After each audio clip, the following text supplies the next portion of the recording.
বেপরোয়া গাড়ির ধাক্কায় আহত কলকাতা পুলিশের ট্রাফিক সার্জেন্ট, ভাঙল হাড়, তিনি ভর্তি হাসপাতালে।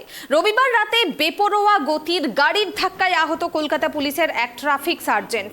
বিদ্যাসাগর ট্রাফিক গার্ডে কর্মরত প্রকাশ ঘোষ ডিউটি সেরে বাড়ি ফেরার পথে পার্ক সার্কাস এলাকায় বেসরকারি করিয়া থানা অঞ্চলে একটি শপিং মলের সামনে এই দুর্ঘটনাটি ঘটে।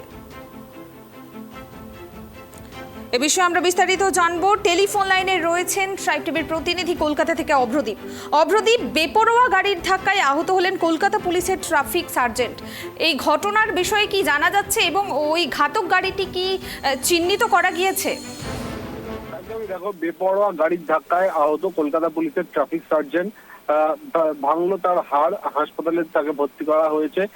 রবিবার রাতে বেপরোয়া গাড়ির ধাক্কায় আহত কলকাতা পুলিশের এক ট্রাফিক সার্জেন্ট বিদ্যাসাগর ট্রাফিক গার্ডে কর্মরত প্রকাশ ঘোষ ডিউটি ছেড়ে বাড়ি ফেরার পথে পার্ক সার্কাস এলাকায় বেসরকারি করিয়া থানার অঞ্চলে একটি শপিং মলের কাছে সামনে দুর্ঘটনাটি ঘটে। রবিবার রাত 11টা নাগাদ এই ঘটনাটি ঘটেছে। পেছন থেকে দ্রুত গতিতে এসে আসা বেসরকারি একটি গাড়ি তাকে ধাক্কা মারে, ছিটকে পড়েন তিনি। তার হাড় ভেঙেছে এবং ভর্তি করা হয়েছে ঢাকুরিয়ার এক বেসরকারি হাসপাতালে।